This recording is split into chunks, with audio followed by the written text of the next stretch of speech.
Yeah, I think it's odd. Like I find myself, I think to myself, who do I talk about like with other people? And it's always in a good way.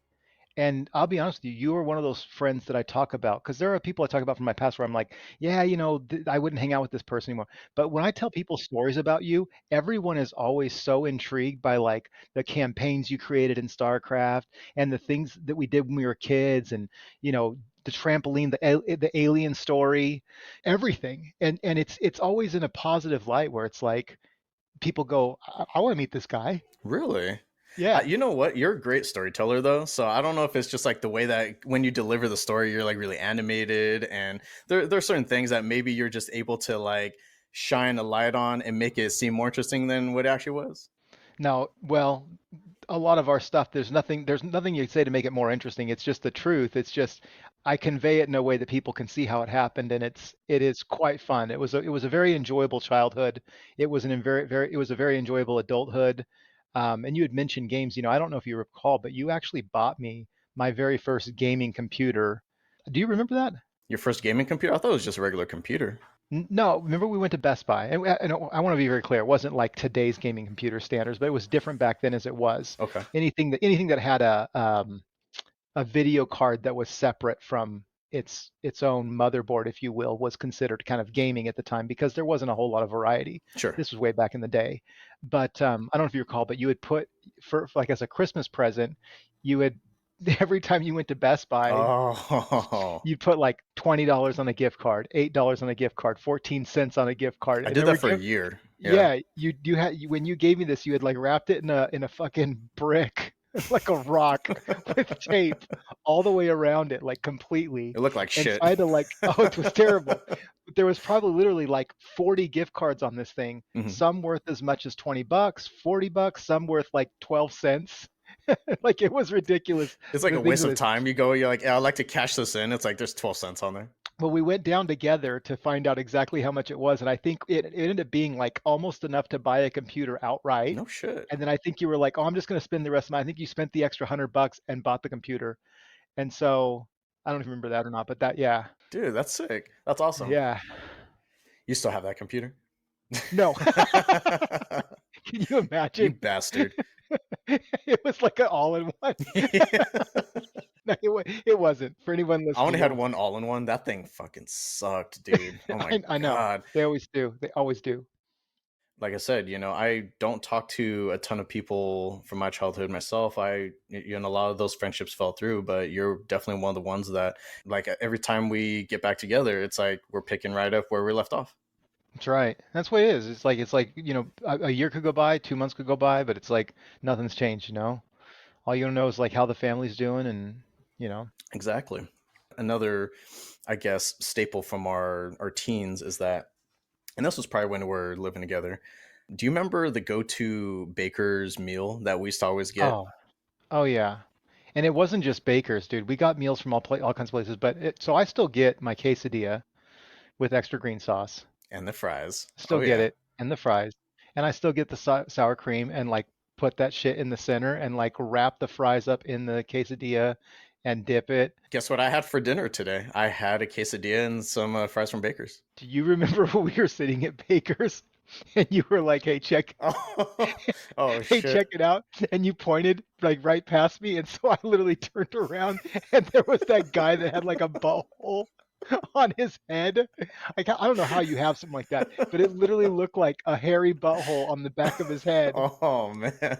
You were like, check it out. Yeah, because the way I was phrasing it, or the way I was trying to set it up, we're eating, we're chatting, and I was trying to dress it up like there's a hot girl behind you. So I was just like, Yeah, you oh, were I like, was like, hey, be cool about it, but hey. And you're like, all right, cool. And so you like take a bite, and then you turned around, like try to be all slick, and it was just like a face full of that. it was like a face full of hairy asshole. Oh man, God, that was terrible. So, the whole reason why we're here doing this episode is because you mentioned one thing and one thing only the last time we are on the show, and I would like to share a little clip of that. Let's walk down memory lane, if you will. Can you see this? I can see it. I can. I've watched it with my kids probably twice now. I don't know if they would even remember it because, like I said, there's so many movies nowadays that are, in their opinion, so much better. But Okay. there are some movies, like I said, I'm one of those people. Like if I have the opportunity to watch RoboCop, man, I will watch that movie with passion every single time it's on. I mean, I could probably quote the entire movie. Jeez, really? So if there was one movie, like your house is burning down, there's one movie you could take with you, it would be RoboCop. Absolutely. I don't know. I don't even own it. I think I own it in like a video format through Vudu or like some, Amazon Prime or something like that. But yeah, I would definitely. Damn, That's the one thing, the movie I would grab. I mean, just that's a hard we'll question. we'll talk about it one other time, but it's great. Yep. I think it's one of the greatest movies that was ever created. I think it's timeless. Your top movie of all time? I would say it's probably my top sci-fi movie of all time. I obviously have other favorite movies, but as far as sci-fi goes, that is probably the number one spot for sci-fi. Man, all right. Let's get into it then. I'll go ahead and start the intro. How you doing, everybody? Welcome to Afflixionados podcast, episode 48. We're available wherever you get your podcasts, with new episodes dropping on the first Saturday of each month, 5 a.m. Pacific. If you enjoy our content, please consider giving us a like. Our Instagram, Facebook, YouTube, Letterboxd, merch store is all conveniently bundled together for you in our link tree. My name is Eric, and the other voice occupying your head this time is, unfortunately, not Michael. He's feeling under the weather today, so he's not here today, but we are joined by our guest. And he first appeared on our Independence Day episode, if you recall that episode. He is my longtime friend. He's always down to clown. A bigwig taking time out of his busy schedule to join us for this episode. Please join us in welcoming back Cameron. Hey guys, how's it going? I wouldn't say I'm a bigwig, but I always will take time out of my day to make sure that we can support Eric and his podcast and do anything we can to support what our passions are. And so, talking today about the movie that we're going to be talking about sounds like a ton of fun. It was something I had requested way back when, probably 2 years ago, I think now. So, I'm very much looking forward to being on the podcast today. Thank you for having me. Long time coming. Here on Afflixionados podcast, we mainly talk about films that range from mind-numbing to mind-blowing. We also cover TV shows and other forms of media. As always, we will be getting into spoilers here, and there will be only the healthiest amount of expletives tossed in. You have been warned. If you ain't ready, then get ready, because in this episode, we will be discussing the gritty science fiction action film RoboCop, released in 1987, directed by Paul Verhoeven. We made that mistake last time, but yeah, it's definitely Paul Verhoeven, same guy that. And just so everyone knows, he's the same director that directed RoboCop, Total Recall, and Starship Troopers, among other things. But those Mm-hmm. were some big ones that all kind of have the same mindset of how they bring the movie together. Yeah, they definitely do feel similar, huh? They got some similar themes and just like the atmosphere of those movies. I maybe that's why I really enjoy this one, because Starship Troopers is one of my all-time faves. I love that movie so much. Yeah. You know, these movies, they have a way of kind of, like I said, they're kind of timeless in a way. And they've done remakes of both Total Recall and RoboCop, but neither one is as comparable to the original for the sheer reason that Paul Verhoeven is quite a phenomenal director. And really the only thing that's changed is the technology. Storytelling, as far as movies concerned, hasn't changed at all. And so if the story hasn't changed, there's no reason to remake certain things. All you're doing is better visual effects sometimes, and that's subjective, whether it's better or not, right? Hmm. New camera technology, green screens, things like that. That's all subjective, whether they think that's better than the original. Sure. Before we hop into the meat of it, I really want to get a sense of like, do you remember the first time seeing the movie? Like, what initially drew you to RoboCop? I just want to get a better understanding of why this movie means so much to you. Okay, so at my core, I'd like to think that I'm a cinephile. I love movies in general, and I like to see every movie I can. I don't like to judge them until after I've seen them. I don't like to prejudge any movie. Even if people say it's a terrible movie, I still will watch a movie and make my own conclusions because I find that I like movies people don't like, and there are movies I really don't like that everyone seems to love. I don't look at Rotten Tomatoes. I don't care about that stuff. But this movie for me, mind you, this movie came out when I was 3 years old, but my dad would take us to the movies all the time. I mean, we went. You probably remember this, but my dad would take us movies, you'd be like, "Oh, you're gonna see that movie?" Like, "Oh, I already saw it," and you'd be like, "How'd you already see it?" And I'm like, "Well, it came out last night. We went and saw it." But what I can tell you about RoboCop is, back in the 80s, movies, they'd come out in the theater and then it would be like a year, sometimes felt like more than a year before a movie would come out on VHS. And so when it finally came out in VHS and I was able to watch it on VHS multiple times, I was probably almost 5 years old. And so that's a formative age for kids. And I was allowed, as you know, we had soda in our house at all times and we were allowed to watch whatever we wanted. We had no restrictions on what we could watch. Even though this movie was rated R, there was nothing we couldn't watch. And so we watched this movie so many times on VHS at that time. When you watched a movie through the you know the actual tape player, The VCR. there was there was no rewind button. You could fast forward a movie, but for some reason the VCRs didn't originally come with a rewind, and so you had to wait for the movie to go to the very end, past the credits, past the black screen, past that loud noise that all those movies would do, and then it would start auto rewinding. But it was very slow process. It would rewind very slowly, and I remember my brother and I would sit there and just wait for the movie to rewind and watch it again from the very beginning. And you wouldn't take your eyes off, because if you missed something, you couldn't go back and watch it. You had to wait for it to rewind all again. Mm, We did that so many times. My dad finally went out and got this little race car thing that you'd put the VHS so tape in cool. and slam it down, and it would rewind the movie so quickly. Hmm. And it was around the same time that Blockbuster, which is funny that your Aflixionados podcast shirt kind of looks like one, but Blockbuster time basically started saying, "Hey, if you don't rewind your movies, we'll start charging you." And so it was kind of like a dual purpose where now we can rewind movies, but this was a movie we didn't have to take back. We bought this, and it was honestly, like I said, being about 4.5, 5, 6 years old, watching this movie over and over again, it really, like, that's a memory that stays with you because it was the best movie action wise and science fiction wise and graphics wise, I think, that had come out probably the entire 1980s. Damn. I will say the graphics hold up pretty damn well, even just like watching it now. Well, the guy that did some of the graphics was actually the same guy that worked on The Thing and some of John Carpenter's movies. Nice. I love those And practical we'll get into effects. that. Yeah. Yeah, we'll get into that where you'll see those effects at. Oh yeah. But really good stuff was done on this film. Like I said, that it's timeless.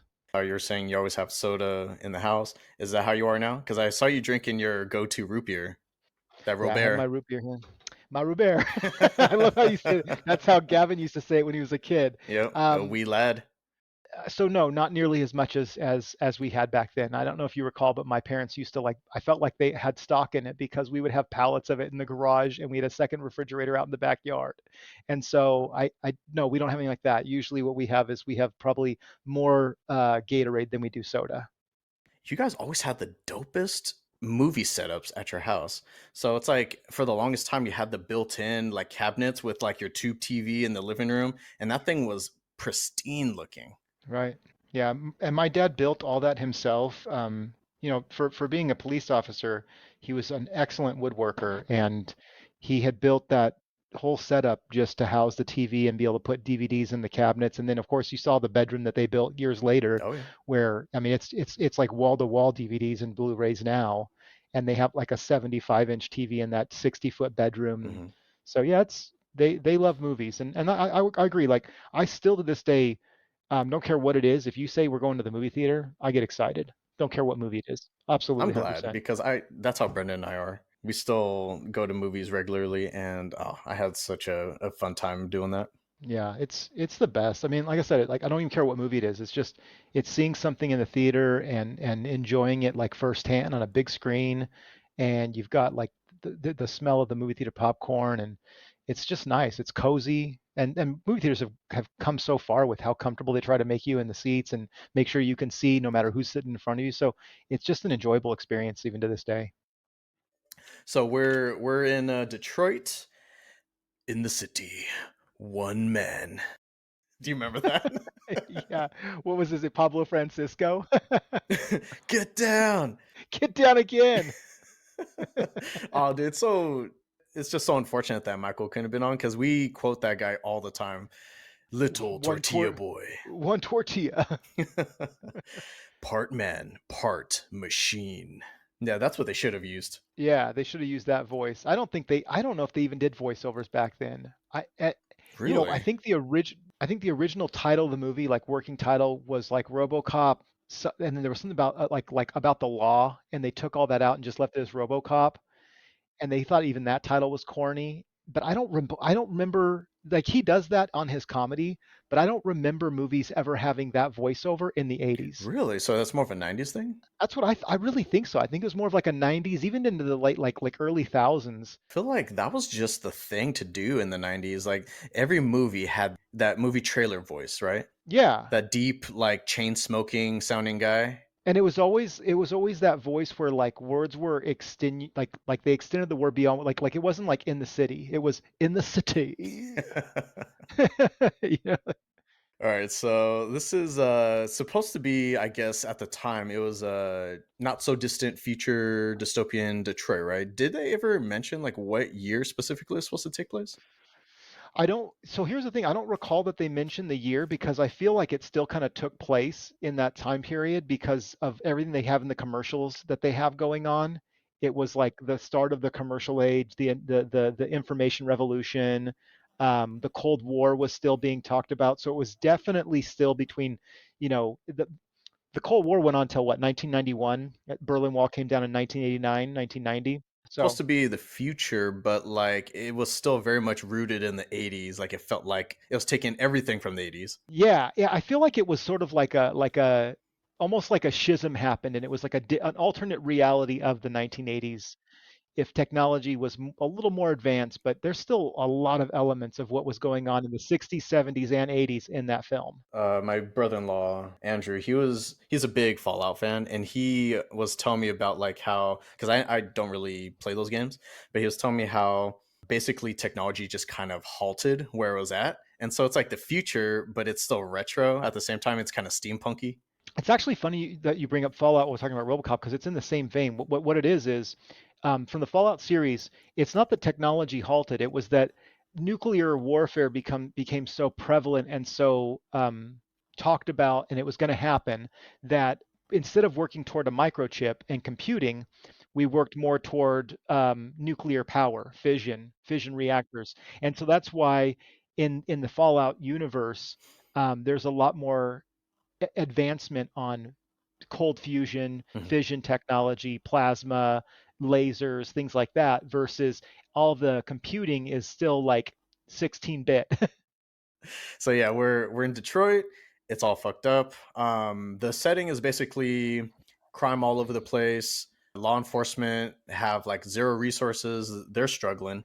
There's also a powerful megacorp called Omni Consumer Products, or OCP for short, and they're basically trying to just take full control over Detroit and flip it for their gain. So, what is like the end goal for OCP? Like, what are they trying to accomplish here?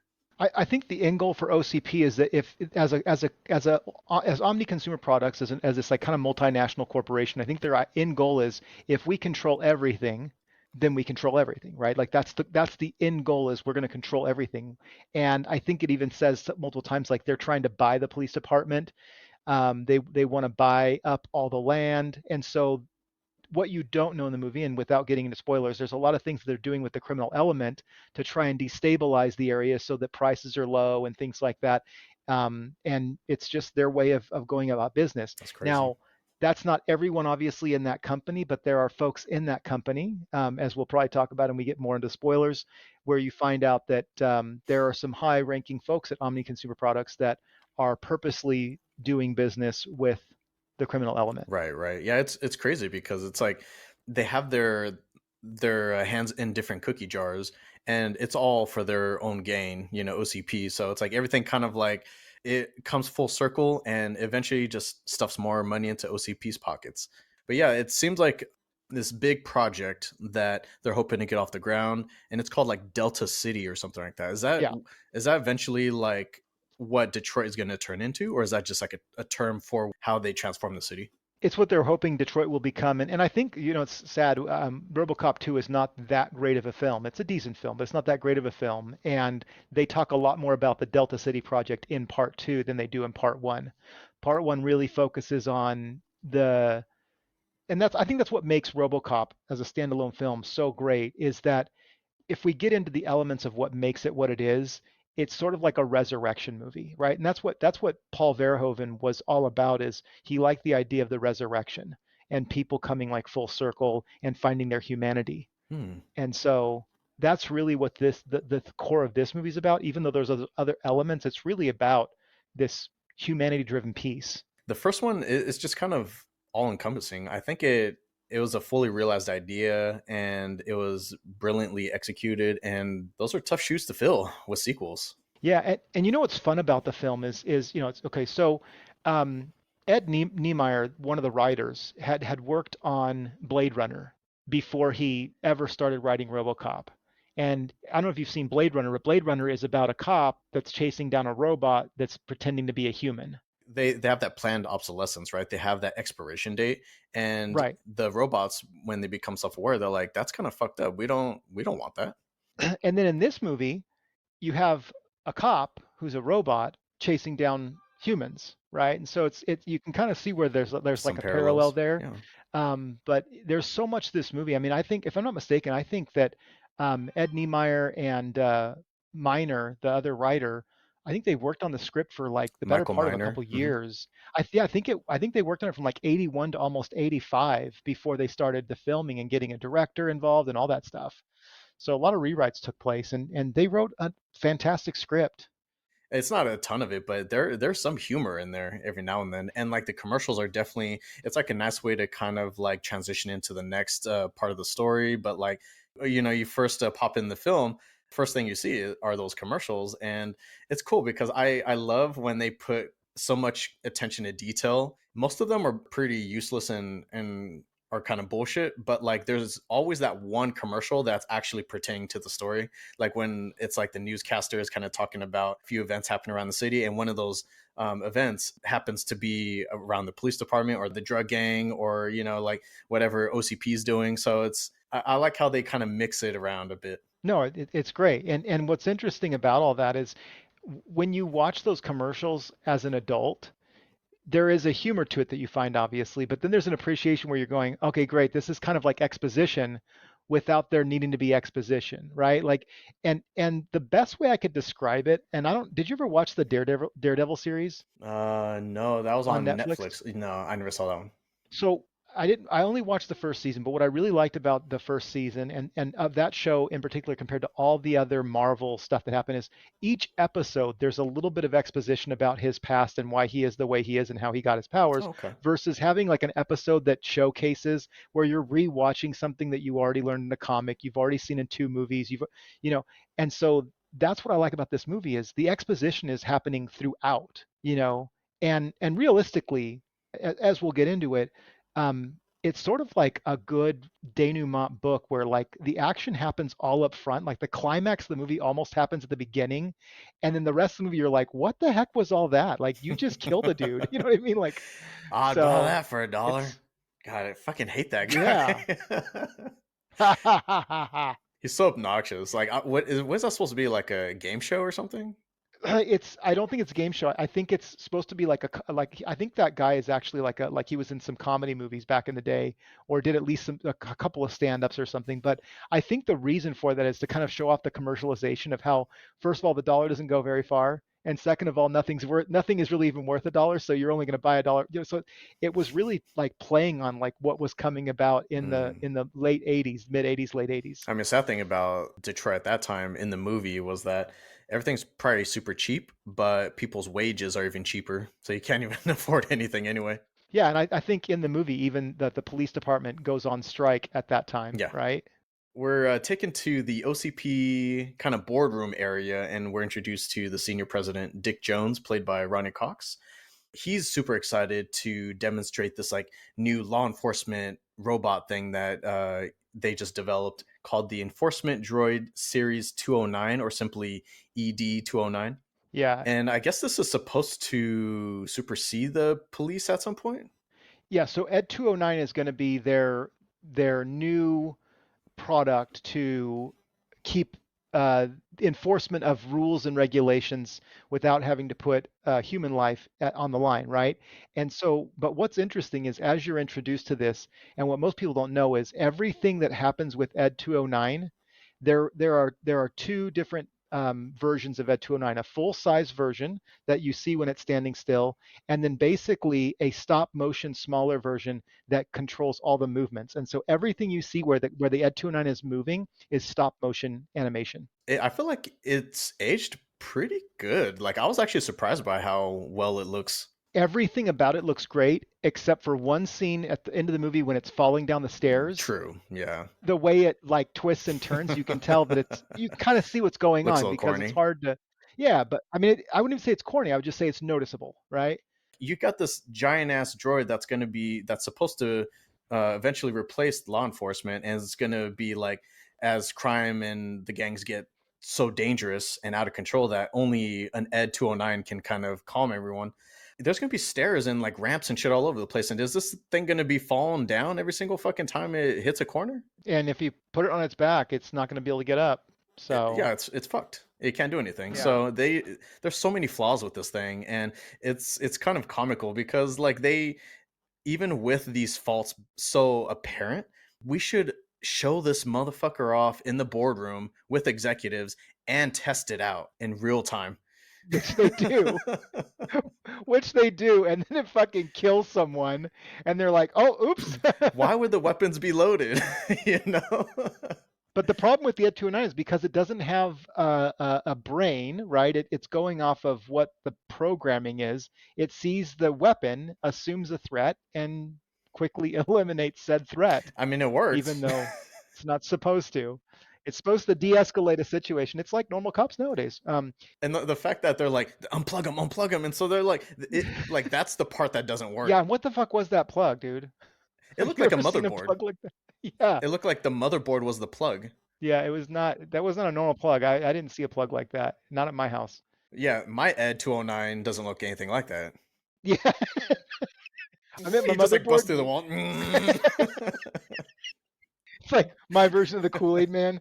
But what's funny is right after you see this episode, you basically get introduced to the titular character of Alex Murphy, right? And so he's like brand new to the Force, played by Peter Weller. Well, is he new to the Force or is he just new to that precinct? I think he seems like he's green, dude. Like I don't know if they explain it. I can't recall. I rewatched it and I don't remember Everyone's hearing. reaction always either like, "Oh, welcome to the jungle," or like, "Why would you come here from there?" So it made it seem like wherever he transferred from was is a cakewalk compared to Detroit. But he's definitely supposed to be young, right? He's Right. not he's not like a veteran. He's He's not if he's tested. got if he's got years, he's got maybe a few years, right? And so the reason and what's great about the story is the reason that Peter Weller was chosen for the film is first of all, he had just come off of Buckaroo Banzai in the Ninth Dimension, and they really liked him for science fiction roles. He did a good job. He was quite slim, and so he would fit easily into the armor that they had created, Hmm. which was a full set of armor that was very difficult to move in. And so having somebody that was slim enough but had a recognizable physique, if you will, was hard to find. And what was interesting is they had approached other actors, but everyone else was so concerned with having their face covered for most of the film Oh and not getting shit, the credit. that makes And sense. he was one of the few that was like, "Hey, this sounds like a great role. I'll do it." So he comes out and he's doing his thing, and he meets his partner. And Lewis, played by Nancy Allen. Yeah, So yeah, oh, they throw him right in the fucking deep end, don't they? that's what I'm saying. It's literally like denouement. They start off with the big bang. You see the action right from the get go. I mean, you know, they kind of have some exposition a little bit in between, like when they're removing the name tag from the locker, and no one is like shocked by the fact that this person is not coming back. It's like, oh, another one down, you know, dropping like Yep. flies. That's also exposition talking about how the cops are thinking about going on strike, and you know, they're trying to keep it under wraps, but like the chief walks in and overhears them, or the lieutenant or whoever. We're police officers, we're here to do the right thing, type of thing. We got to protect the city, we're the last line of defense, type of thing. So yeah, he's trying to guilt trip them into doing their job, but they're just like, nah, I don't know if it's worth it. Yeah, and it's scary. They're Detroit in this film. I mean, Detroit's kind of a bad area, anyways. But in this film, Detroit is like arguably the worst area that they could be policing. Sure, sure. I've never seen Peter Weller in anything else other than RoboCop, and I have some feelings about his acting, especially early on in the movie. So I felt like when he's out of the suit, when he's, you know, he's still like himself. as Alex Murphy, I felt like some of the lines delivered were strange. Like either the sentences were choppy or he just had like a weird cadence when he was speaking. Did you pick up on any of that? Not really, but that's because I've seen Buckaroo Banzai, and that's kind of his normal dialect. Oh, okay. And if you haven't seen the movie, it's worth watching. It's got him and Jeff Goldblum in it. Speaking of someone else that has a weird cadence, Jeff Goldblum. Yes, yes. So I uh, would watch uh. both, but that's um hot dogs. I like hot dogs. Wait a second, wait a second. I'm a vegetarian. But yeah, no, I think you're right. His cadence is a little off. But I think that's just his normal voice. And if you ever watch interviews with him, he has a very similar dialect to how he Oh, portrays the interesting. character. Like a scene that I'm thinking of specifically is when he's flipping the gun. You know, it needs to introduce that mechanic because that's going to come into play later. And so he's Right. flipping that, and then and Lewis walks up and she's like, "Oh, what are you doing? You know, you're practicing your gunslinging or whatever." And he's just like, "Oh, I had to learn this trick for my son because you know he watches this TV show and he thought it was cool, so I wanted to impress him." But it's like the way he's explaining that it's not a natural way of speaking. And I was like, why is he fucking talking like that? That's weird. No, I think that's his normal way of talking.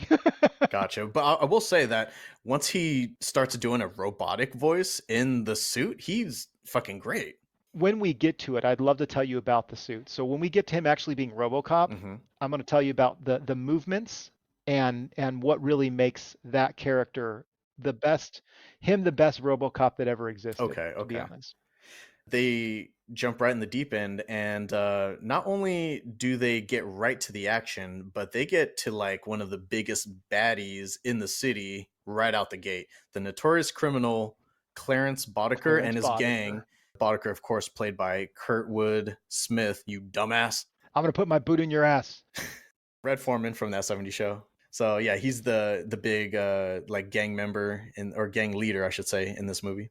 And you know what's interesting about that is he is not an imposing character. He's not big. Naturally, He's no. not he's not big, he's not tough, he's not muscly. He's there's really other than the fact that he looks the way he looks in the film, and if anyone hasn't watched the film, I encourage you to go watch it. He does look like he would be a scary person to encounter despite his stature and his size not being that imposing. He does a good job of keeping his crew in line. Yeah. Um, he gives them all the leeway they need to be creative in how they go about their business while still maintaining control. It's great how he leads his team as an effective criminal. I will say that it wasn't too surprising to see someone like that be the criminal mastermind.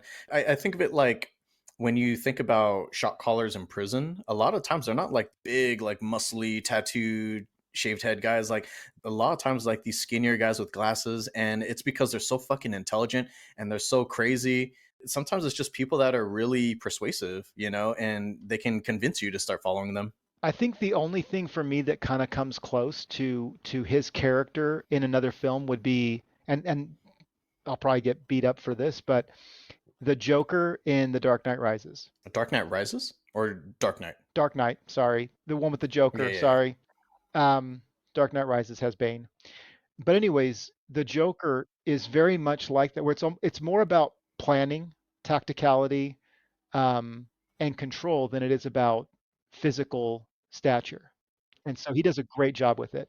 How far are you willing to go that like these other people aren't? And I mean, I feel like that's Boddicker because Boddicker kind of later on you'll see that he's kind of the one that gets the ball rolling in terms of like the ruthlessness. Yep, he really does get the ball rolling right from the He outset. leads by example. He does.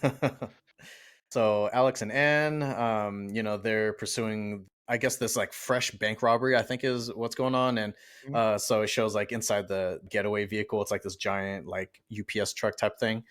Clarence is complaining about like, oh, you destroyed a lot of the money, you idiot, type of thing. That's when they're like, oh shit, we got cops. And so they just start blasting on him. And dude, this is how ruthless Clarence is. He straight up, one of the guys gets shot. So he's just like, all right, well, Can you fly? can you fly? And then so he just like tosses his ass out the back through the windshield of the car just to slow them down. And he doesn't even think twice about doing that to his lackeys. It seems this is what's interesting. It seems like every criminal there, with the exception of the guy that got shot and thrown out the car, is having fun. Yeah. Like if you rewatch it, they're all smiling and giggling and laughing and shooting, and it's almost like they were glad to be chased. Especially that one that's always cackling, the ha, like the high pitched laugh. The melting man. Oh no, no, no, not that guy. Because that guy, he almost gets like his little solo part later. It was I think it was the guy that wears that little hat thing, if I recall, and he's the one Oh yeah, yeah, he gets yeah, the yeah, yeah, car, yeah. right? Yeah, So they chase him into what is it like a scrapyard or something? yeah, Like a metal factory? something like an abandoned factory. Because I mean, this is Yeah. Detroit, so I think it's supposed to be like maybe like an auto factory or something like that. It's definitely some type of abandoned fabrication unit Sure. of some sort Hmm. where there's nothing going on but clearly this criminal enterprise. And what's dumb is in typical, movie fashion, Alex and Lewis split up. And so Murphy and Lewis, they split up and go separate ways to try and track down And criminals. don't wait for backup. And yeah, yeah. I just don't understand where this like false sense of security and confidence comes from, because it's like you're dealing with these well-known criminals that you know exactly what they're capable of. They're dangerous, they're armed. You track them to this location that you're not really familiar with, and And you're outnumbered. exactly, you're outnumbered. What, like how many guys were in there? Like 10 to I 2? Yeah, yeah, at least. And you're just like, fuck it, aim for the bushes, and you just dive right in. Like, what the fuck? Yeah, and what's interesting is they split up and Lewis, she's basically able to collar her bandit, if you will. Oh yeah, yeah, because she gets like incapacitated for a second, so that way they can concentrate on Murphy, right? He Yep, basically just gets like ganged up on by the entire gang here. all of them. Now we can talk about the good practical effects here, because this is when Clarence wants to make an example out of Alex. He's surrounded, he's disarmed. They start whooping his ass, and they want to kill him slow. And Clarence decides that he's gonna basically play a game by shooting off different limbs. And so he starts with the legs, goes for the arms. Yeah, he's just like almost like doing this like tracking thing, Yeah, and he's doing it in toying with such a him. nefarious way that it's almost like it's meant to scare him. And I'll be honest with you, as if it's the first time you're seeing it, or if you're a young kid, it is It's scary because you're disturbing as wondering like, fuck. when's it going to happen? And you see it. Yeah, You see the blood, it's you not see the implied. gore, You see it. you see the guts, you see everything, and there's an excitement to it because the special effects are quite fantastic for the They time, hold up really and well. they hold up well, and it's gruesome. It's very, but not like arbitrarily so. It's gruesome in such a way that it's more storytelling. It's like this is how violent this group is.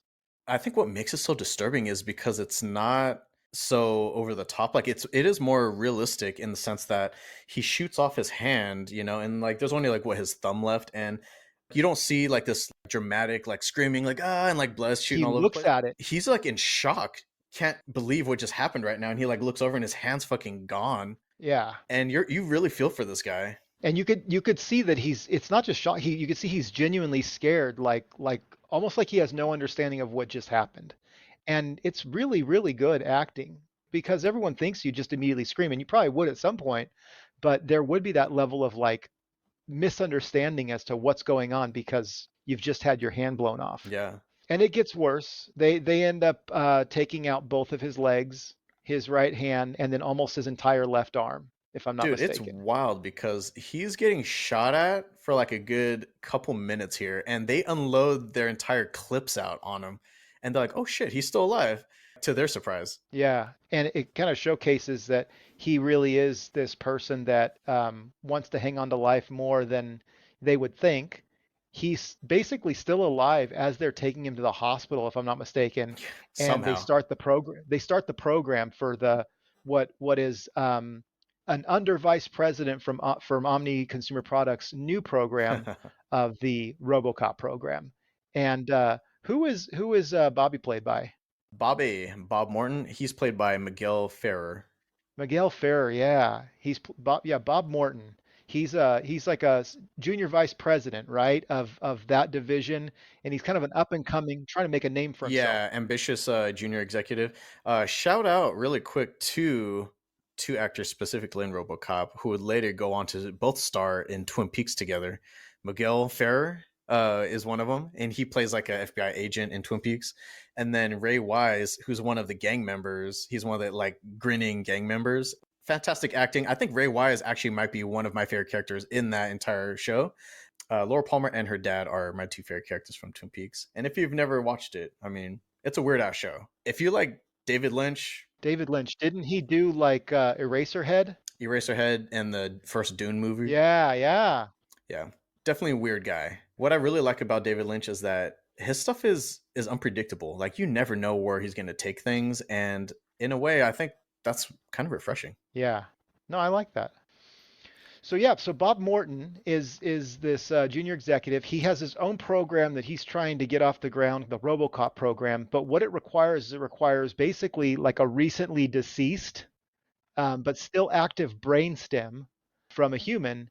And it just so happens to work out that the person they find that's the perfect candidate for this program happens to also be a former cop. And their hope is that they can use the brain as part of the computing process, so that it has a conscience and knows what to do beyond just standard programming as it relates to saving life and not just taking life. It seemed like a lot of this stuff was it all kind of conveniently happened for Bob. So do you think he kind of had his hand in orchestrating like some sort of person from the police department as a test subject, or he was in the wrong place at the wrong time and it ended up working well for this project? The best way I can say is happy coincidence, because as you find out later in the movie, Clarence Boddicker is actually working with another executive, and it's not Bob Mm. Morton. So I would say happy coincidence, wrong place, wrong time, and then for Bobby, basically, this is a correlation to him being in the right place at the right time. Right, because he was really confident in getting this project off the ground because he saw how disastrous that Ed 209 demonstration was, and so he knew that thing was getting sent to the back of the line, and so he's like, "Shoot, let me take my shot." He was really confident that like, yeah, we're going to be getting our test subject soon. I have no doubt about that. I'm excited to show you what we can do with this. And so I was like, damn, like it seemed like everything was just happening like all at the same time. Yeah, he got very lucky. But he has a hand in this, and he basically stays on site during the entire development of the program, down to the alloy that's laid over as the armor, connecting everything together, making sure the programming is set in place, creating a grid for him to basically recharge in, coming up with the sludge that RoboCop has to eat to Like maintain baby food the shit. the Yeah. the biological part of his Why does he robotic stuff to eat system. though? You know what I mean? Well, remember, he has a brain stem, and he still has biological functions, and so they have to keep He still has a those. stomach and all that? I don't think he has a stomach per se. That's why it's like a baby food. I think it's supposed to provide nutrients that just become like nothing. They basically dissolve into waste that Oh, interesting. they never talk about where it goes, right? True. But Yeah. I mean, they should have just fed him like motor oil or something so he can lubricate the mechanical parts inside of him. yeah, He's but like, I love but this chocolate milk. But what's great about it is they go through what I would say is arguably a really perfect time frame of exposition on how RoboCop is created. It shows you first like some of the programming, and him like they have a pen out and they're showing it to like his visor, if you will, and it's showing how he can pinpoint on the pen and do checks on that. Dude, Then they I ask even him love the questions. slow reveal. Like the fact that you just see his point of view and they're talking to him and they're having parties and stuff like that. And so it shows you that he's been in the This state didn't for happen overnight. yeah, it's a long span. It's like several Right, months that he's like this. right. And I think they go through Christmas time, and like that you see them with their little like hats on, and so it's really good how they showcase that it wasn't just like they get a body the next day they have a Mhm. RoboCop. This is a long process, and they go through it quickly enough that you're not bored, but slowly enough that you catch everything that's going on and what's actually happening. It's great. And then obviously you get to a point where they reveal RoboCop, and the way in which they reveal him is pretty phenomenal. They're basically all the officers are at the firing range, and they're firing off their guns, and as they're firing they hear this, Yep. and it's like basically like the best way to describe it for those that know, it's like the Renetti from Call of Duty but with a long like Desert Eagle barrel, and he's just firing these like 3 round bursts, like brap brap brap brap. And what's great about Almost it no is, recoil either. um, one of the officers, what's the line she says?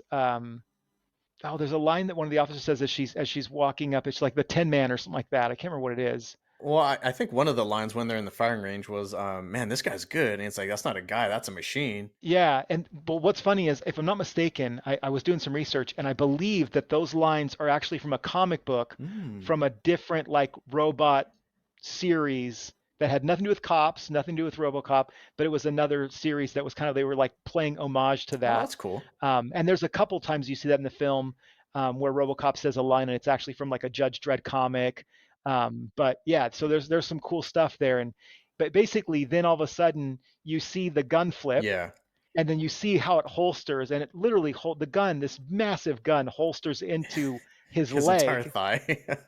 and like the thigh closes up, and you see this like robotic application, and it's seamless, it's perfect, it's timeless. That's the best way to describe it. Is it's still perfect to this day, and watching it you'd go, man, I wish I had a suit like that. When he shows up for the first time, you got the OCP execs walking through the police department like they own the place, and they're like, "Who the fuck are these guys?" And it's like, "Oh yeah, we're bringing our new hardware," and like you hear the and like the thunks right of the footsteps, but it's got like the kind of like distorted glass, so you can't really see the details. You just see like this giant Right. ominous figure walking through the hallway, and all the cops are like, "Oh my god, what the fuck is that?" And so they're all excited, right? And they're all interested, and that's when it cuts to the shooting range, and everyone's just kind of taking their shots, their single shots, and then you see the semi-auto. It's like a fucking semi-auto Desert Eagle. Like, what the fuck is that? And it's like bullseyes every single time. You see everyone else is kind of like hit or miss, and then his are like right down center each time. And yeah, he does the flip and everything. And Anne's like, she's immediately taken back to like, oh fuck, where have I seen that before? So I think she's kind of getting a hint of it, but she doesn't quite remember where she remembers that from. Leg holster thing, that's so badass. Like anything that's mechanical and it like ejects. No, it was great. And like you said, the sound effects as he's walking, it's like a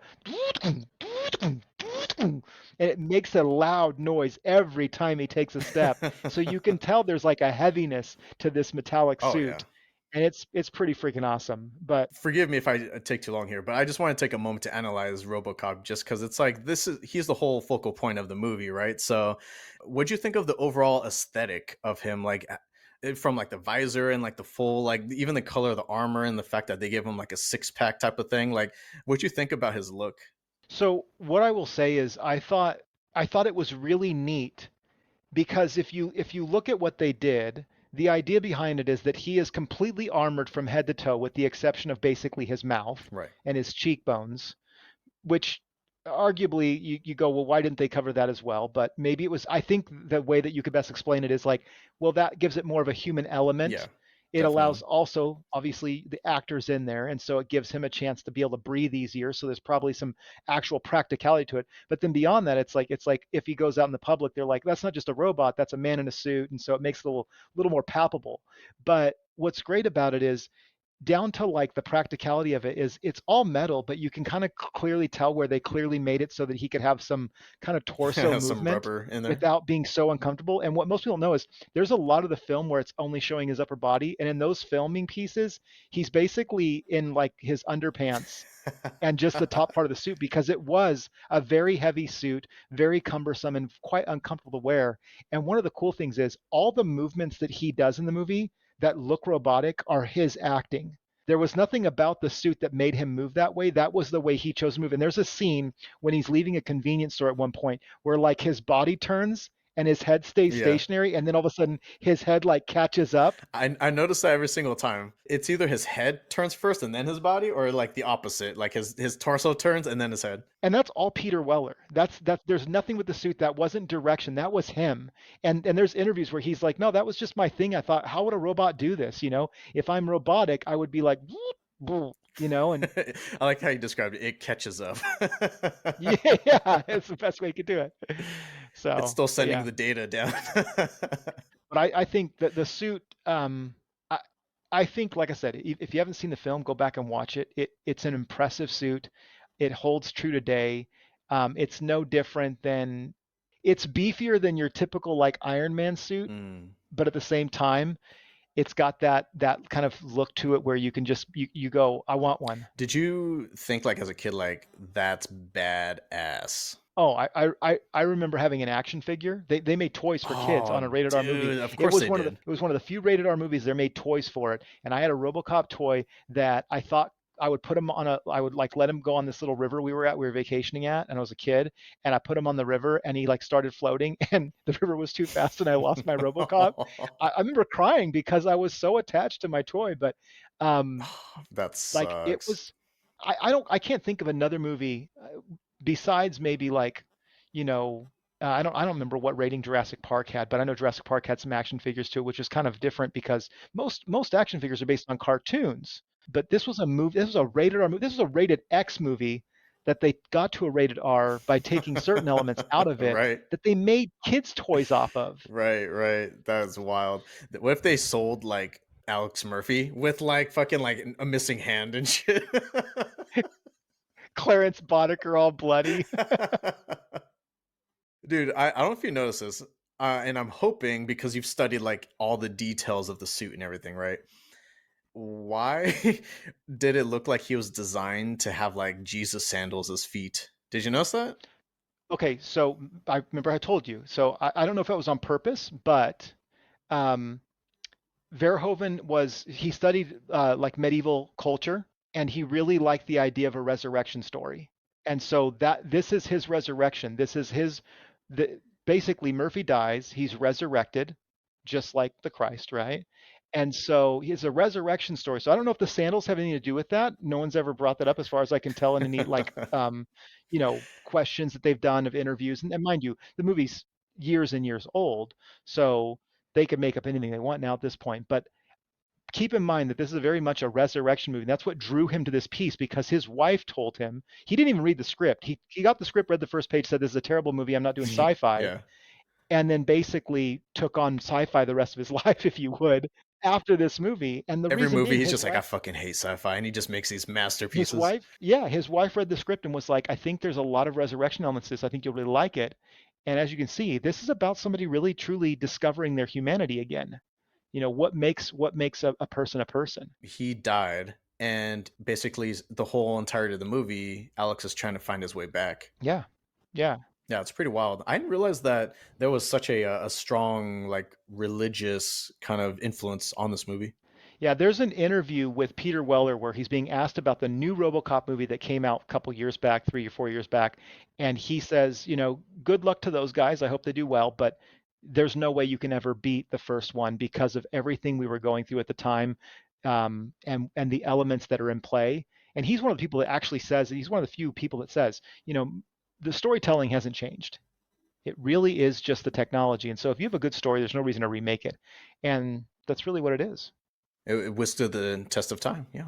Yeah. Going along with what you're saying with like the movements and everything, how that was all Peter Weller. Apparently, what happened was Peter wanted to train move the movements while wearing the suit, but the delivery of the suit, I guess, was delayed or something. So he was like, "Well, fuck it, I'll teach myself how to move like a robot until the suit arrives." And then when it finally arrived, he put it on, and he realized that you can't really move that much in it. So he's just like, "Well, I got to relearn how to move like a robot while wearing the suit now." Right. Right. So it's just like a waste of time. But I feel like not really, because you're already in that mindset. You get like the foundation there, and then you just got to kind of tweak the movements a little bit. I mean, even down to the way he talks in the film is almost robotic, Mhm. right?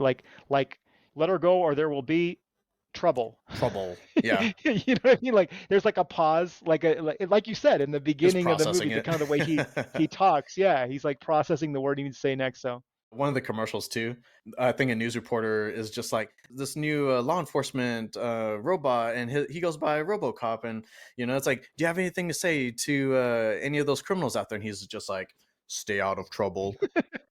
He's just like so matter of fact about his answers. yeah, and that line that he uses where he says, "Come quietly or there will be trouble." That's from the Judge Dredd comics. Oh, is it? So Yeah. that's where it came from. When does he say, I am the law? I don't think he says. That's no, they couldn't take that one because that is truly Sylvester. I am the law. What's funny is I know it didn't get a lot of likes and whatnot, but the one that was done by God, they did a remake of Judge Dredd. It's called Dredd. With Carl Urban. I fucking love that movie, That dude. was a great So movie. badass. Being pure action, like I could get like everything else about it was kind of like not the best, like not the best writing or the best story, but it was good enough. But the action, man, that thing was from start to finish, the way his gun works, all the different bullets he's got. Yeah, because he's got the staples. He's got the suit. He's got basically like the attitude, and he's got the cool gun with the different ammo, like you said. I think Carl Urban is a fucking great actor, and I think he does a great job as Judge Dredd. I would argue that I think the writing and the story are actually good for that one. It's smaller scope, and I think that because of that, they're able to focus more on like every scene and like what's happening in the scenes and the finer details. I love the fact that it's everything. The whole movie takes place in like one One, location. yeah, It's just like a lockdown peach building. trees. But I will say that that Dread is badass. And if you like Judge Dredd even a little bit, you got to go check out It's Dread. worth. It was totally worth Yeah. watching. Totally worth watching.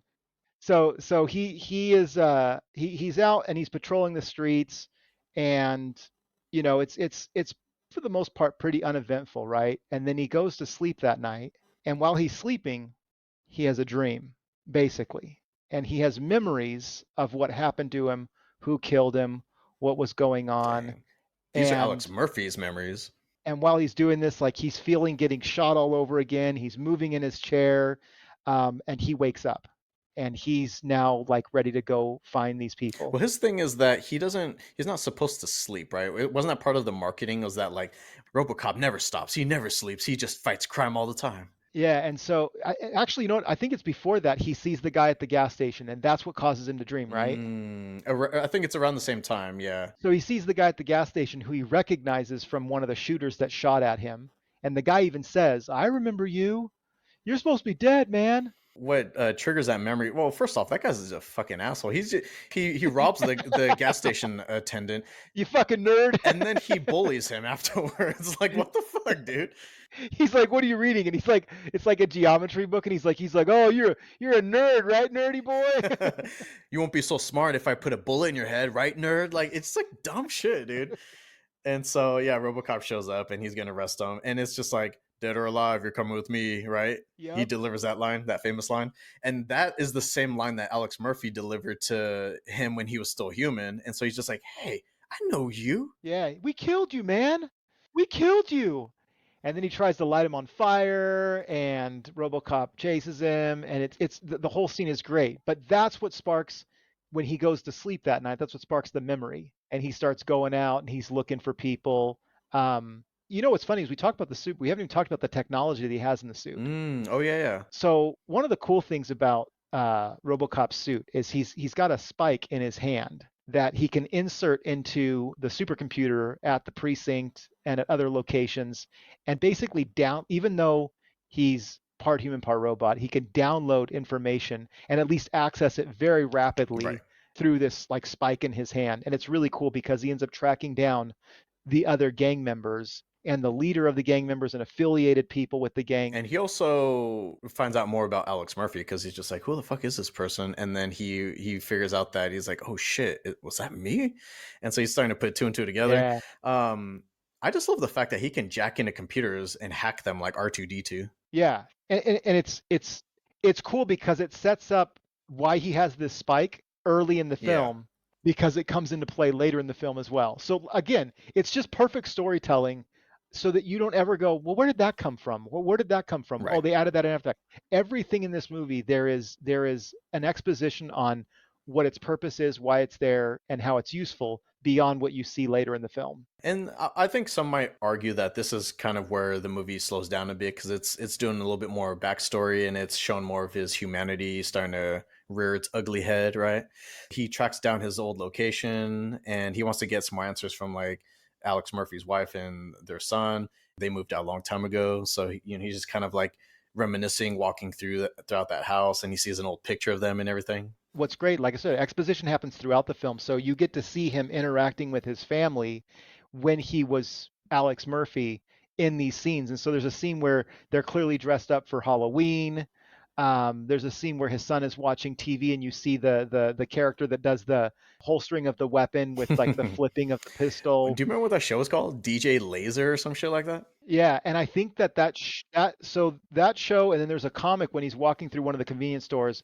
There's an actual like comic book that's based on, and Oh, that okay. they took it. Yeah, you'll see it in the convenience store. There's like people zoom in on it on their little like when they do like their reviews of movies. They'll go, oh, that's what that's from. One of the robbers, he actually like picks it up and like pretends like he's gonna buy it. And I think that the comic Right, is what they're referencing, which right. I didn't like. I saw it, but I didn't recognize what it was. And I don't either because I'm honestly not a big comic book reader.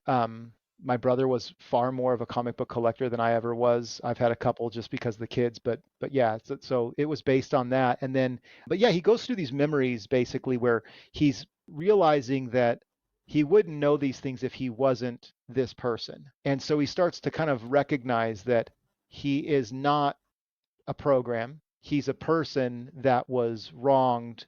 And so now it becomes sort of a mission of vengeance versus a mission of peacekeeping. Oh, we also never went over. There's like directives that RoboCop has to abide by. So Yeah, he's got the three directives. number one is serve the public trust. Two is protect the innocent, and three is uphold the law. So that's all we know so far. That's basically like his commandments, if you will.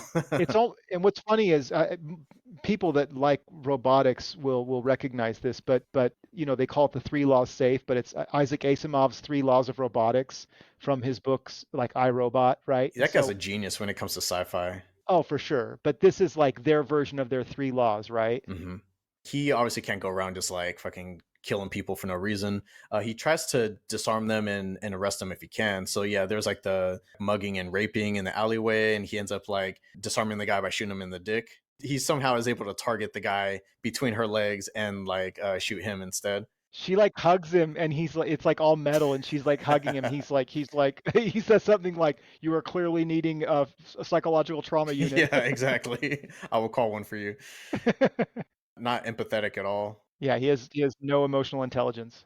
In the liquor store when he takes out that guy, he like basically clotheslines him, and that guy like does like a front flip somehow and like lands upright through a glass door. Hey, also, do you notice that when he goes to fire his gun, it's almost like he's doing like a fencing technique. He like shoots while holding another arm out behind him, which is all. It's almost like when his robotic frame moves to aim because his shoulder goes back so far. It's almost like Balance. balance. Yeah, I don't know, but it's weird. But when you watch the movie, you're like, it almost looks like someone when they're fencing, like you know what I Have mean? you, man, this is a kind of a deep cut too, but I love this movie. Have you ever seen Equilibrium Equilibrium. Why does with that sound Christian Bale? familiar? Oh yeah, Gunkata. Gunkata. That's what it kind of looks like to me, is like you're dodging as you're shooting. Yeah. No, I've seen Equilibrium's a great movie. I think it was the director of that film basically developed the Gunkata fighting style because he thought it would be a fun way of showcasing that type of It talent. was fun. It was fun to watch. I mean, it's a ridiculous sounding idea, but when you watch it, you're like, low key, this is kind of badass. It's very cool. We eventually see that Dick Jones, no, wait, Bob Morton is who I'm thinking of. He's kind of like doing his thing at his pad, and Boddicker shows up, and apparently he was sent there by Dick Jones to kill Bob. Okay, wait though, before we get to Bob and Clarence Boddicker going there, there's a scene in the bathroom at OCP Oh, yeah, yeah, okay. where Bob Morton is talking shit about Dick Jones While he's taking a shit. and Dick Jones is in one of the stalls. He walks out of the stall, everyone sees him. Everyone leaves the bathroom except for Bob Morton. And so Dick Jones, in true like 1980s fashion, walks over and he's like, "Hey, I know what it's like, why you want to make fun of people. I used to make fun of the old man." And the old man is the CEO of the Right, right. company that is remains unnamed. He's just called the old man.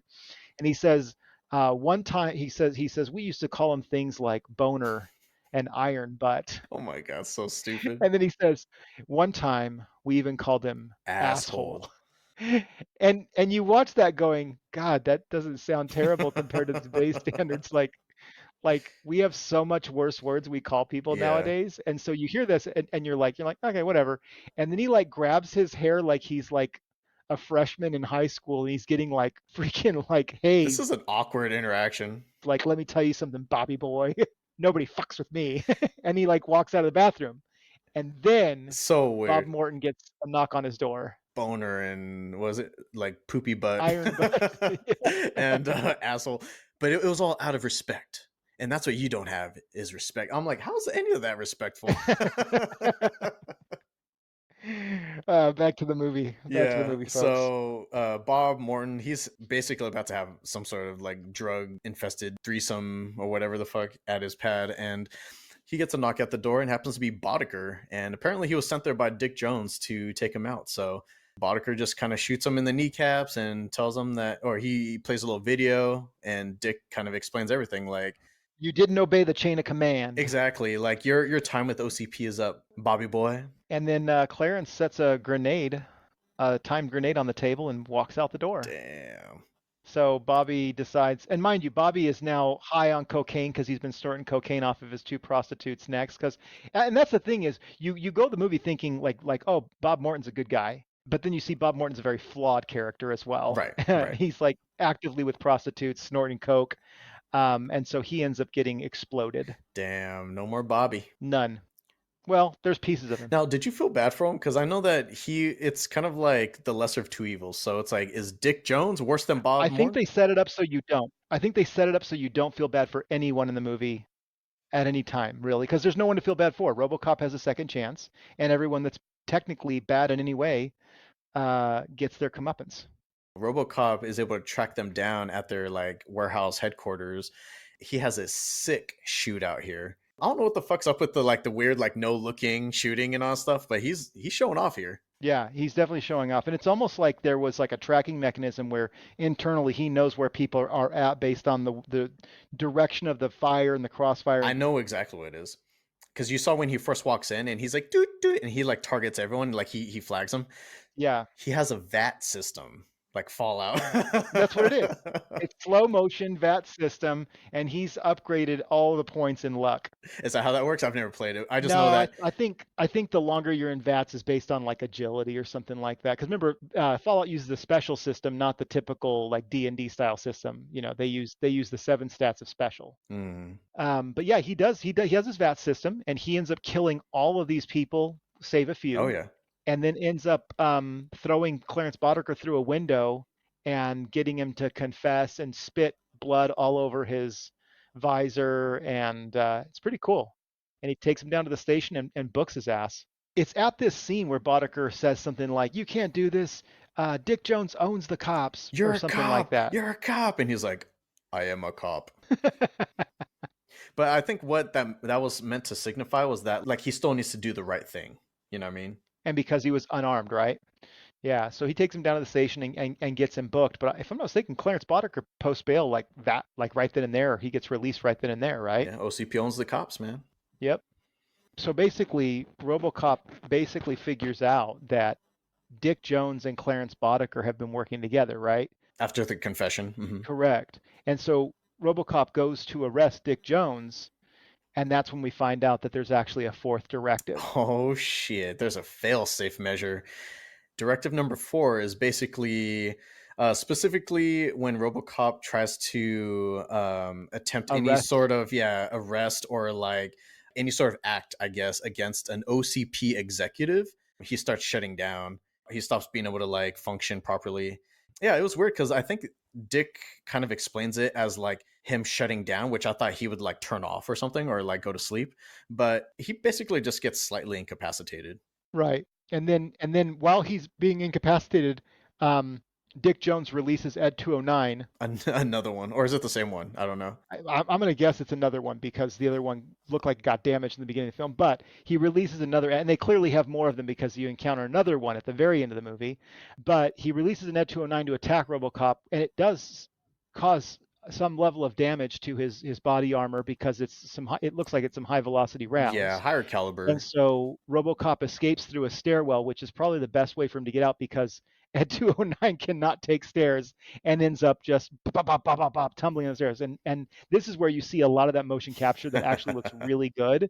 And then the motion capture that looks sort of not great is the staircase scene, Yeah. but it is really good. And because RoboCop has gone rogue and tried to arrest this executive, and the police have been called, all these police officers coming and trying to attack RoboCop with basically only Ann Lewis coming to his rescue. Exactly. Dude, every time Ed pops up, he sucks, man. He doesn't do anything right. RoboCop is standing there stationary and he shoots rockets and it misses. Yeah, So I'm like, what the fuck is he good for? He doesn't do anything. yeah. He got lucky some of those bullets hit. But yeah, I don't think RoboCop really had a plan. Like, I don't think he understood that Ed couldn't take stairs. I think that was like a revelation that he found out the same time the audience members did. So yeah, he got fucking lucky there because I think it was about to finish him off. But yeah, it tumbles down the stairs. Why the hell does it screech though? Like that thing squeals. Did you notice that? Yeah, like almost like a baby, and its legs kick like Like in a an weird animal. way. Like it's just like, and I'm like, why does it make this noise? There, there's a baby pig inside of it. That's what's piloting it. Yeah, yeah. That's why it's not very good at aiming. It's a pig's They don't brain. have thumbs, of course. But yeah, so RoboCop is quite damaged. His helmet is damaged. His body armor has several bullet holes in it. Luckily, his face is unscathed. Nobody shot him in the mouth. And so him and Ann Lewis end up escaping to like an abandoned factory. And if I'm not mistaken, he actually knows that he has a tracker on him, though. Oh, does he? I didn't catch that part. I believe he does. And so I think that's why he knows that Clarence Boddicker's team is going to eventually come for him. Okay. And this is where we get the cool effect of him finally taking off the visor and you get to see what he looks like underneath, which is a little unsettling. And what's interesting is the best way I can describe how he looks is very akin to when you finally see like Darth Vader's face for the first time. Yeah, I could see that. It's like pale, and like the metal is pulling the skin back, and it looks almost like a burn victim. And so there's nothing wrong with that. It's just it is a little unsettling because it's clearly Peter Weller's face, but it's also not Peter Weller's face. It almost looks like they skinned, it's like Face Off. They skinned Alex Murphy, just like threw it over like a T-1000 or something and just like strapped it there. Yeah, That's what it looks like. yeah. But it looks good at the same time. Like Yeah. you can tell it like visually it would make sense why it would look that way. Because his brain was probably exposed and all that was left was his face and part of his chest. And so you get to see that. And what he's doing during this time is, because he doesn't have his visor and it's been damaged in the first place, is he has to learn how to fire his weapon using his own vision. Right. Yeah, he said his targeting system was off. Yeah, and so Ann Lewis and him work out him being able to fire his gun so that he can defend himself when the no good people come around and they're trying to kill him. He's able to defend himself, and him and Ann come up with a plan on how they're going to accomplish this. This just reminded me that there was a RoboCop first-person shooter that came out a couple years ago. Did you ever play that? Didn't even know it came out. It sounds like something that you would have picked up immediately. Nope, didn't even hear about it. It's called Rogue City, if I recall. It's called RoboCop. Cameron, play it. Play it now. So now there's two major events happening here that kind of work against RoboCop in some way. So you got the lack of OCP funding for the police department. So officers are just like, we've had enough. They're going on strike. Criminals are going crazy in the streets. And while that's happening, Boddicker and his gang are supplied with some heavy artillery by Jones because he's just like, here's a tracker, go take his ass out. Like, I'm done with this fool. Yeah. And so they and when we say heavy firepower, we're talking like rocket launchers, flamethrowers, you name it, they have it, automatic rifles. It's the full 9 yards. They get this a weird ass like 50 cal rifle thing with like exploding rounds. Like, what the, I don't know what the hell this thing is. It's basically like a railgun. Yeah. It's almost like magnetized, and it literally is like they fire it and it's got like an incendiary round at the end of it. So it's pretty cool. And I think um, the guy that Mr. Melty, I think, ends up having that 50 I caliber think a couple of them rifle. do. No, it's the other guy. The other guy has it, but they end up tracking him down though at this what I would say is like another abandoned factory. The best way to describe it is it kind of almost looks like a steel mill because it's got like all the different like conveyor belts, and it's clearly some type of fully enclosed factory that is completely abandoned, Right. not unlike if it was some type of like auto manufacturer, steel mill, something like that, because it's not like a baker's area. You know what I mean? Like, And this happens to be the climax of the movie. This is the final fight scene. It holds up pretty well. Like, if you thought the warehouse part was badass, this is pretty badass too, but in like a different way because we see some different effects here. so one of the effects that is in the movie, and we're kind of lucky that it's in the movie because, like I said, remember the movie had an X rating when it was first put to the reviewers, and they had to remove elements of the film to get it down to Too an R graphic. rating, right? Yeah. But one of the things that they get to keep in the film, and luckily for us they do, is the special effects that were done by the same gentleman who did the special effects on The Thing and some of those other movies like that by John Carpenter, where you get to see basically one of the bad guys ends up driving his car into what we could basically assume is some type of toxic waste. Yeah. And his whole body basically starts to melt Immediately. but grow at the same time, but he stays alive to the point where he's walking around screaming, "Help It's me, like an abomination. help me." And he does. He looks like a grotesque abomination. And what's great about it is, in true bad guy fashion, he gets killed by one of his own people. Clarence So Boddicker awesome. drives into him, and basically his body just explodes all over the windshield, which then causes Yes. Clarence Boddicker to crash. Yeah, I love how they set that up too because when RoboCop kind of gets the jump on him and kills, I think he kills one of them immediately, and so they start freaking out. Boddicker hops in his 6000 SUX or sucks, and he starts driving away. And so Anne, she chases after him in her cop car, and so they're just kind of driving around while RoboCop's picking off the other ones. As Boddicker looks over his shoulder to like see if she's still behind him, he doesn't see that that monstrosity stumbles out in front of him, and then so he looks over. He's like, "Oh shit!" Pulverizes him.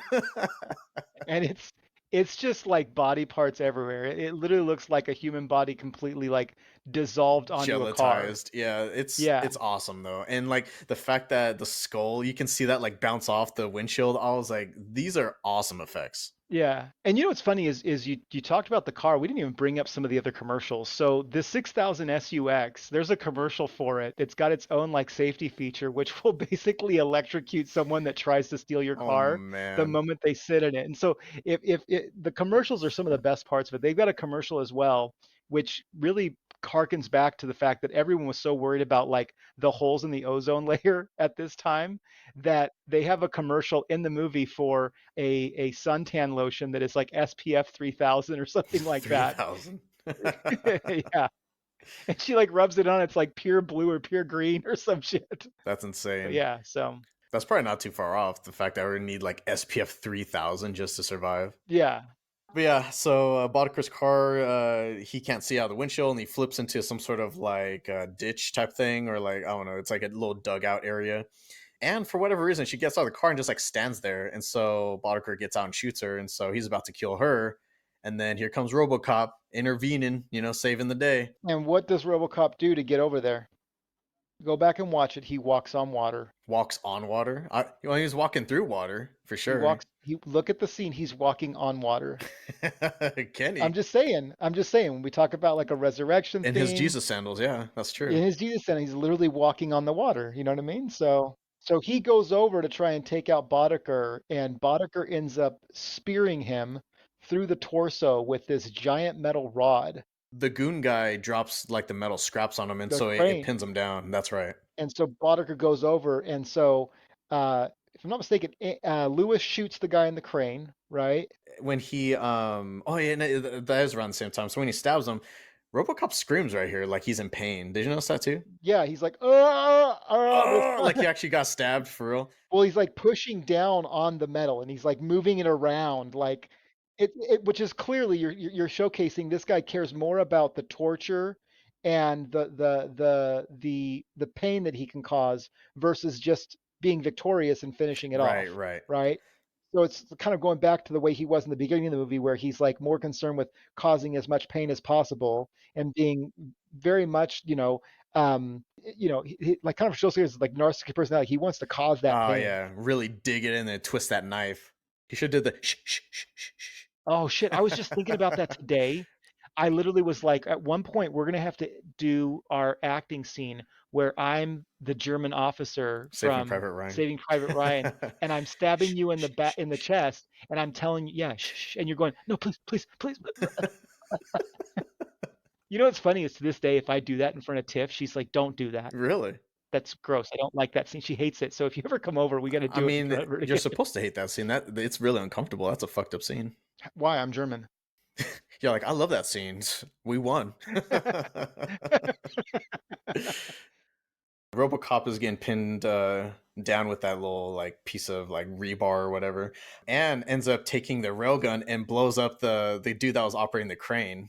While Boddicker is now kind of confused as to what just happened, Alex Murphy, RoboCop, extends that metal Hell spike in yeah, his hand that you saw earlier in the movie that was basically used to access data, but it's a true spike, like yeah, it's a sharp object, and shoves it through Boddicker's throat. I mean, dude. He just gives him the Assassin's Creed right here. yeah, he really does. He literally, he's like Requiesce in pace. You know what I Dang. mean? It is interesting to note that when Boddicker first kills Murphy earlier in the movie, he begins by first shooting off Murphy's right hand, and it's also the right hand that ends up killing Boddicker in the end. It's very true, because that's the fully robotic hand. That's poetic. Yeah, very. And so Alex is laying on the ground, and I think other cops are showing up at this point because they're clearly no longer striking and they're no longer against RoboCop. I think Ann Lewis had probably called something in. There's no exposition on this, at least not that I recall. Right, right. I know there's another version of the movie that's like a director's cut that I have not seen, which is kind of incredible. But it's more because I really think the theatrical version is just so good that I don't know what gets added, but I think it's just more kind of gore. It truly, I believe the director's cut, the DVD version has the full X rating, Oh, okay, if I'm not okay. mistaken. And so, but so there's no reason as to what's going on. But Ann Lewis is laying there, and she says, "Murphy, I'm hit." And his response in true kind of like human, but also that RoboCop fashion with that same voice, he's like, "They'll fix you. They fix everything." I think what's cool right here is like he's more self-aware now, and he still has the same robotic delivery, but I think he now is actually able to deliver jokes. Yeah, yeah. He's killed Boddicker, but he has the recording on his handspike still of Boddicker basically saying that Dick Jones owns the cops. Dick Jones caused this. This is what Dick Jones wanted. So he now wants to go to OCP to arrest Dick Jones. Attempt number two. He knows he can't, so he's got a plan. Hmm. So he arrives, and he arrives in what I would consider like a really cool, like you get to see the cop car really in like daylight, like full on for one of the first times where it's like parked, and it looks actually really Yeah, yeah. cool. It looks like a beefed up kind of Crown Victoria. It's got a little more like body armor to it and stuff. But he ends up stepping out of the car, and of course there's an Ed 209 Another one. waiting at the entryway. He's like, I got you this time. And it's like I think the Ed 209 says something like this is private property. But I don't remember the exact wording, but basically you had to back off. And RoboCop ends up pulling out a rocket launcher. Is it a rocket launcher? Or is he using that 50 caliber I rifle think he's again? using that rail gun basically. He just took that with him. Anyway, he ends up killing the Ed 209. He goes up to basically where they're having like a board meeting, like an active board meeting, and Dick Jones is sitting there. The old man is like, "Can I help you?" He just like walks over, plugs in his handspike, and plays the clip of what Dick Jones says. I killed Hmm. Bob Morton because Bob Morton, blah, blah. So he's got the whole audio there of why he killed Bob Morton. Dick Jones ends up taking the old man Dang, hostage. has him dead to rights. Alex Murphy at this point, because he's still not wearing the visor, it's just him. He's standing there, he's got his gun drawn. And at this point, Dick Jones is like, the old man goes, "Dick, you're fired." And Robocop is like, "Thank you." So that allows him to bypass Directive 4 because specifically that meant that he couldn't take any action against an OCP executive. But since he just got fired, he's no longer an employee. Right. And you actually see it on the screen like disappear. Yeah, Like you see the screen like the fourth directive like dissolves, if you will, and now it's no longer he's got there. all clear. And so he blasts this guy.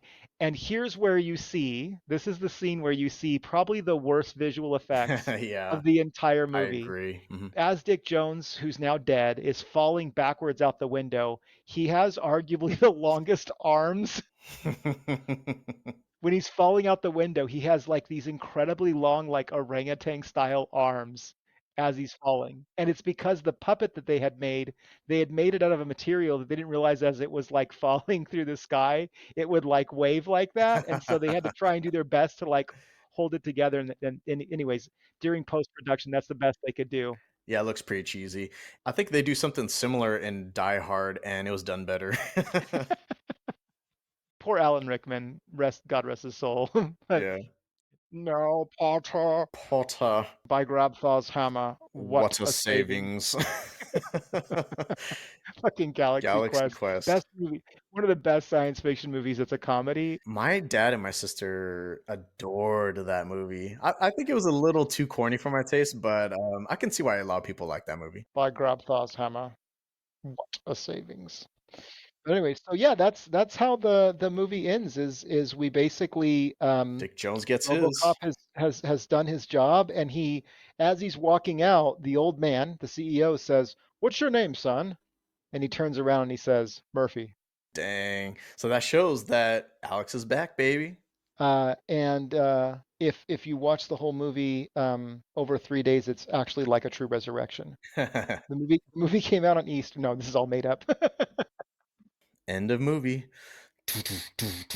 No, it was bum bum bum bum bum bum bum bum bum. Oh yeah, wrong movie. Bum, Sorry. bum, bum. Yeah, you were doing Terminator, which is funny because they'd actually thought about having Arnold Schwarzenegger because he had just finished doing Terminator, and they thought he was such a good actor for it, but he was way too big for the suit. So Oh yeah. yeah, I mean, if they thought like regular people were too big for the suit, yeah, you can only imagine had they tried to custom build something that could fit Arnold, already a hulking motherfucker. He couldn't even fit through it. He would be as big as the Ed 209. have the same problem with the stairs. Yeah. Yeah. Oh, that'd be ridiculous. Well, that is a wrap on RoboCop. If you made it to the end of our podcast, then you were just turned into an Ed 209. Any final thoughts or closing comments? No, just appreciate being back on the podcast. Love science fiction, love action, love movies in general. Like I said before, I'm a cinephile and always enjoy having a good 2.5 hours to spend with my longtime best friend and former roommate, family member. Growing up together is always a pleasure when you get to have people in your life that you would have chosen every step of the way. And so it's just a joy to be here with you, man. Yeah, same. Get to talk about a fun movie and do with my best friend. And like I said, like I got way more out of it this time around. RoboCop, I saw as a kid, which I was probably way too young to watch that movie. As a teenager, and then like for this episode. So the first couple times, I think I don't know. It just kind of went over my head, and I wasn't really that interested. I thought it was at that time. I just thought it was like an old movie. It's an old, outdated movie with like shitty effects, and I don't give a shit. Nowadays, I'm actually able to like give it a chance, see it with a fresh perspective, more of an open mind, and I can see why this is such a popular movie. This movie, I mean, dare I say, is iconic. I think a lot of people love this movie. Yeah. And like I said, if you ever have a chance, go back and watch it's a small clip on YouTube of Peter Weller talking about the new RoboCop and what his thoughts are. Hmm. And he doesn't diminish what they're trying to accomplish with doing a remake. He just talks about why the original is so great, and it's very succinct as to why he thinks it's as good as it is. I guess another link to my favorite movie, Starship Troopers. I also heard that Michael Ironside was thought of as like a potential Alex Murphy, but he was also too big for the suit. Correct. Far too big for the suit as well, but he was one of the original people they wanted to get in there. Dude, Michael Ironside would have been sick. Like, I mean, it would have been a way different movie though. Yeah. RoboCop, I think, is just it's a solid story from start to finish. Like you said, it has some religious influences in it, and he walks on water. So how can you give this movie a bad rating? What are some of the best RoboCop lines? Oh God, I think my favorite one, like I said, my favorite one is we can't have that. And then again, the whole like I think I say more often when something goes wrong, they'll fix you. They fix everything. That's the one that you texted I me. I think I say that like to myself if I like damage something in my house. Like You're I'll be talking like to laying yourself. oh I talk to myself all the time, but I'll be like laying laminate flooring and it goes in wrong and I'll be talking to the flooring and I'm like, they'll fix you. They fix everything. And of course, Dead or Alive, You're Coming With Me. Yeah, no, that's a great one. When does he Like I said, say your move, creep? I don't recall when he says that one. And what's interesting is he has even more lines because RoboCop 2 is a decent movie. He has even more lines in the next movie that are just as good. So, also worth a watch. RoboCop 3 is absolutely terrible. Not even worth a watch. Don't watch it. It's a weird movie. He has like a jetpack in it. It's not good. Yeah, no, thank you. He turns into Turbo Man. Yeah, it's not good at all. Dude, we could do a gaming podcast at some point, or just fantasy in general. We could talk all about Legend of the Seeker if you want, but Dude, that's why I was asking you because you just got like a natural knack for podcasting, I feel like. And I just wasn't sure if you were ever interested in actually doing a podcast. dude, I'd do one. I would do one more often, like once a week. I just, like I said, I can't be. I'm so busy with work stuff, normal work stuff that Mhm. I can't take the time to upload stuff and still raise the kids and stuff. Logan's still little, I want to spend time with him. So, Yeah, yeah. one day, I'll tell you this: when I'm done, when I'm older and more senile, I'll start my podcast. And I love you, brother, and I hope you have a wonderful evening. And I really appreciate you letting me join you Of today. course, of course. As always, this is a ton of fun, and thanks for forcing me to rewatch RoboCop. And on that note, you can find us wherever you normally get your podcasts. New episodes drop on the first Saturday of each month, 5 a.m. Pacific. If you like what you heard, please consider giving us a like and subscribe. Thank you for listening and joining Cameron and I. This has been Afflixionados Podcast, episode 48, RoboCop, and we'll see you next time. Creep.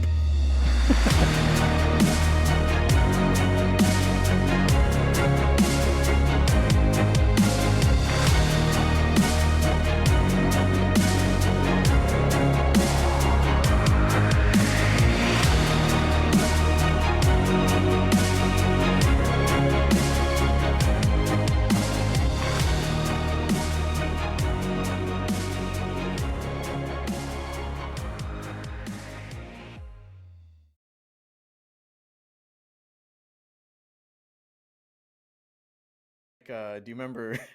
This is a deep cut. Do you remember Legend of the Seeker? Oh, for sure. Yeah.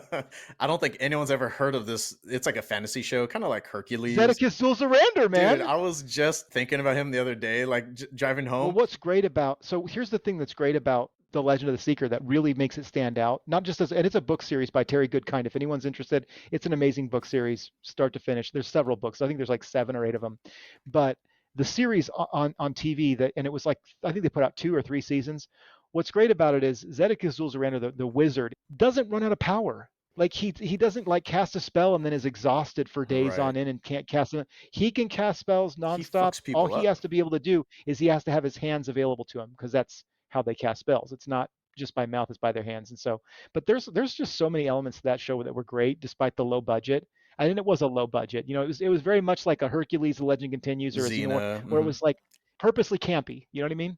But we watched it. You remember we watched the We whole watched it damn because we're thing. rooming together. Yeah. Yeah.